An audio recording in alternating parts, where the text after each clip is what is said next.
Hi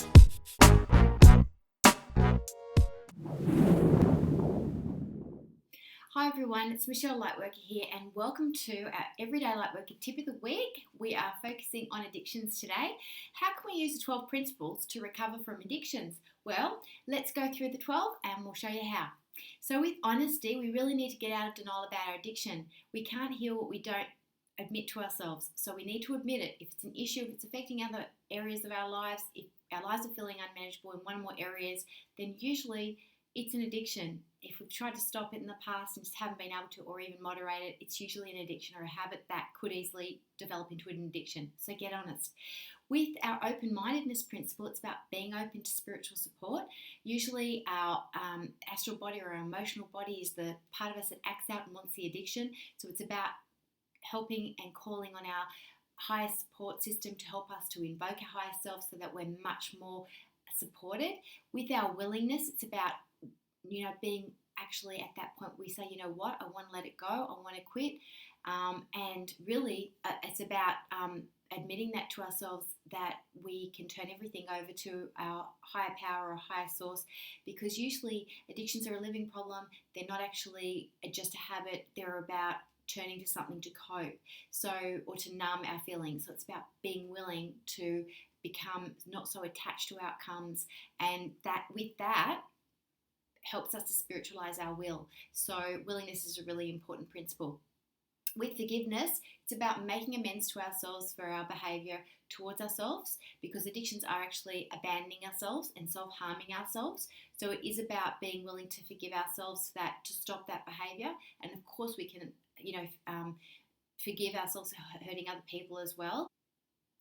And with unity, it's about embracing the mirror of all the roles that we've played in our life. Addiction is only one of those roles. We are so much more. So it is about reclaiming our self-worth and admitting this to ourselves.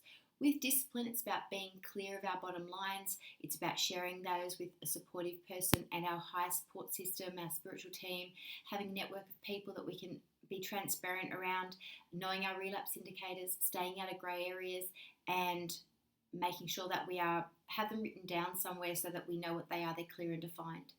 And action plans to support us, daily action plans to support us in staying out of our addiction.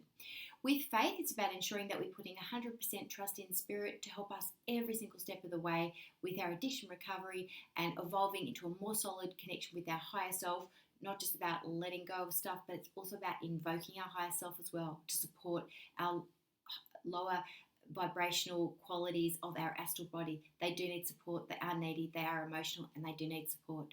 With our responsibility, it's about becoming aware of our thoughts, our feelings, and our behaviours, and from the past and our actions through our addiction as well.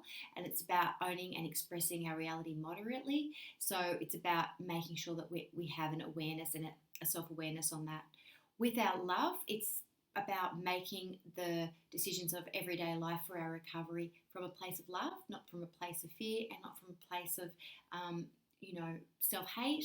So it's actually about helping us to make sure we restore our heart connection to ourselves, and also that we can show that to others in more loving behaviours. And that is my actual definition of a true amends to somebody, is when your actions are love-based.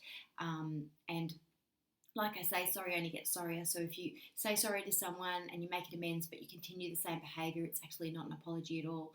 So with our principle of wholeness, we're moving on to, just remember, you're not and never have been broken by this addiction, okay? Even if you felt that it's had you on your knees, that's actually what we call, hitting rock bottom, but this addiction is actually serving us to help us to remember our wholeness. So let's be grateful that it's a catalyst for our enlightenment, okay? And with joy, redefine your joy, because authentic joy is going to connect you to your higher self and to your spiritual team, okay? So it's not about pleasure seeking, it's about redefining what real joy is. And also you can practice this, being in this connection, through your prayer and meditation, and that practice will help you to support your connection, your divine connection. With peace, it's about continuing to live a life in service and consciousness, and this is towards the bigger, making those decisions towards the bigger picture rather than self-seeking. So before making a decision, asking yourself, is this in the highest good of all? Okay, and that will help you to bring about a deeper sense of peace and also keep you out of the addiction.